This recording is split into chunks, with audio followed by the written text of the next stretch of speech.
My name is Nick Brand. I'm the Director of Corporate Programs at the Chicago Council on Global Affairs, and thank you all for joining us this evening. I'd like to take this opportunity to welcome George Fridman to the Chicago Council. I believe it's his first time here, so thank you so much for being with us. No place is really pacific for very long. I mean, neither the United States, we have constant wars, okay? Europe will, I suspect, not return to the 31 years, but it will return to humanity. They will have their wars, they will have their peace, they will live their lives. It will not be 100 million dead, but the idea of the European exceptionalism, I think, is the one suffering the first death. There will be conflict. There was conflict in Yugoslavia, and there's certainly conflict now in Ukraine. As to the relationship to the United States, we no longer have a relationship with Europe. We have a relationship with Romania, we have a relationship with France. There is no Europe to have a relationship with. Yes, the gentleman in the fourth row over here. Excuse me. By the way, I'm a subscriber. Thank you. Is Islamic extremism really the major threat to the United States, and will it die on its own, or will it keep growing? It is a problem to the United States. It is not an existential threat. It has to be dealt with, but it has to be dealt with proportionately. We have other foreign policy interests. So, the primordial interest of the United States, over which for a century we have fought wars, the First, Second Cold War, has been the relationship between Germany and Russia, because united they are the only force that could threaten us, and to make sure that that doesn't happen. If you're a Ukrainian, is essentially reach out to the only country that will help you, which is the United States. Last week, 10 days ago, General Hodges, Commander U.S. Army Europe, visited Ukraine. He announced that U.S. trainers would now officially be coming, not just unofficially coming. He actually pinned medals on Ukrainian fighters, which by protocol of the military is not the way. Foreigners don't get to pin on, medals, but he did, showing that this was his army. He then left and in the Baltics announced that the United States would be pre-positioning armor, artillery, and other equipment in the Baltics, Poland, Romania, and Bulgaria, which is a very interesting point. So the United States, and now yesterday the United States announced that it would be sending weapons. Tonight, of course, they denied it, but they are. The weapons will go.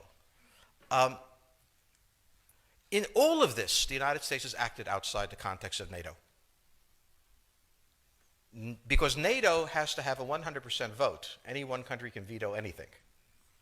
And the Turks will veto it just for giggles.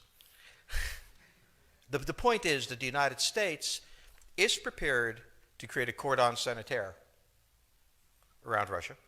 Russia knows it. Russia believes that the United States intends to break the Russian Federation. I think that, as Peter Lorre put it, we don't want to kill you, we just want to hurt you a little bit. Either way, we are back in the old game. And if you go ask a Pole or a Hungarian or a Romanian, they live in a totally different universe from a German. And they live in a totally different universe from a Spaniard. So there is no commonality in Europe. But if I were a Ukrainian, I would do exactly what they're doing. Try to draw the Americans in. All right, next question, please. The United States has a fundamental interest. It controls all the oceans of the world. No power has ever done that. Because of that, we get to invade people and they don't get to invade us. It's a very nice thing. Maintaining control of the sea and control of space is the foundation of our power. The best way to defeat an enemy fleet is to not let it be built. The way the British managed to make certain that no European power could build a fleet was to make sure the Europeans were at each other's throats. The policy that I would recommend is the one that Ronald Reagan adopted toward Iran and Iraq. He funded both sides so they would fight each other and not fight us. This was cynical. It was certainly not moral. It worked. And this is the point. The United States cannot occupy Eurasia. The moment the first boot sets the ground, the demographic differential is we are totally outnumbered. We can defeat an army. We cannot occupy Iraq. The idea that 130,000 men would occupy a country of 25 million, well, the ratio in New York of cops to citizens was greater than we had deployed in Iraq. So we don't have the ability to go across, but we do have the ability to, first, support various contending powers so they concentrate in themselves with political support, some economic support, military support, advisors, and in extremis, do what we did in Japan, in Vietnam, in Iraq, and in Afghanistan, spoiling attacks. The spoiling attack is not intended to defeat the enemy. It's intended to throw him off balance. What we did in each of these wars, in Afghanistan, for example, is we threw Al-Qaeda off balance. The problem we have, since we're young and stupid, is that having thrown them off balance, instead of saying, okay, job well done, let's go home, we said, well, that was easy. Why don't we build a democracy here? This was the moment of dementia that came in. The answer, therefore, is the United States cannot constantly be intervening throughout Eurasia. It must be selectively intervening and very rarely. That is the extreme moment. We cannot, as the first step, send American troops. And when we send American troops, we have to clearly understand what the mission is, limit it to that, and not develop all sorts of psychotic fantasies. So hopefully we've learned that this time. It takes a while for kids to learn lessons. But I think you're absolutely right. We cannot, as an empire, do that. Britain didn't occupy India. It took various Indian states and turned them against each other and provided some British officers for an Indian army. The Romans did not send vast armies out there. It placed kings like, various kings it created under the emperor, and those kings were responsible for maintaining the peace. Pontius Pilate was an example. So empires that are directly governed by the empire, like the Nazi Empire, fail. No one has that much power. You have to have a level of cleverness. However, our problem is not yet that. It is actually admitting that we have an empire. So we haven't even gotten to that point where we don't think we can kind of go home and it'll be over and done.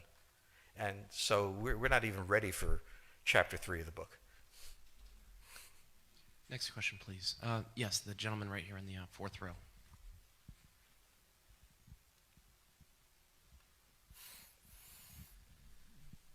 So I infer from your comments that the euro as the currency will not survive. The question on the table for the Russians is, will they retain a buffer zone that's at least neutral? Or will the West penetrate so far into Ukraine that they're 70 miles away from Stalingrad and 300 miles away from Moscow? For Russia, the status of Ukraine is an existential threat. And the Russians cannot let go. For the United States, in the event that Russia holds onto the Ukraine, where will it stop?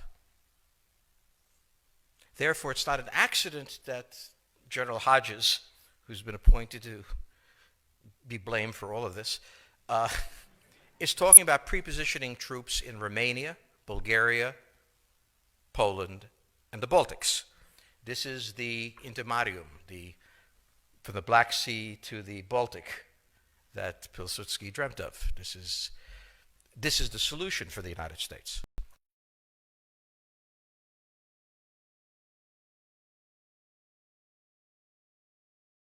The issue to which we don't have the answer is, what will Germany do? So the real wild card in Europe is that as the United States builds this cordon sanitaire, not in Ukraine, but to the west, and the Russians try to figure out how to leverage the Ukrainians out, we don't know the German position. Germany is in a very peculiar position. Its former Chancellor Gerhard Schroeder is on the board of Gazprom. They have a very complex relationship to the Russians. The Germans themselves don't know what to do. They must export. The Russians can't take up the export. On the other hand, if they lose the free trade zone, they need to build something different. For the United States, the primordial fear is Russian capital, Russian technology, German technology and German capital, Russian natural resources, Russian manpower, as the only combination that has for centuries scared the hell out of the United States. So how does this play out? Well, the U.S. has already put its cards on the table. It is the line from the Baltics to the Black Sea.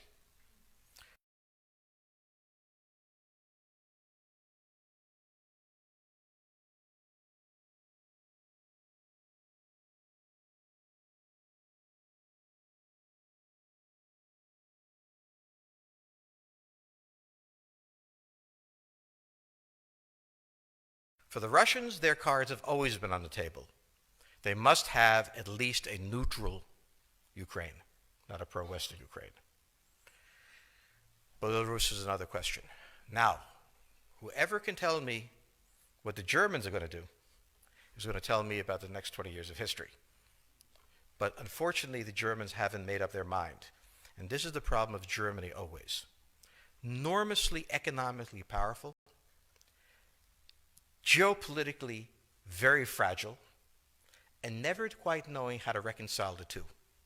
Ever since 1871, this has been the German question, the question of Europe. Think about the German question, because now it's coming up again. That's the next question that we have to address. And we don't know how to address it. We don't know what they're going to do. Unfortunately, that's all we have time for this evening.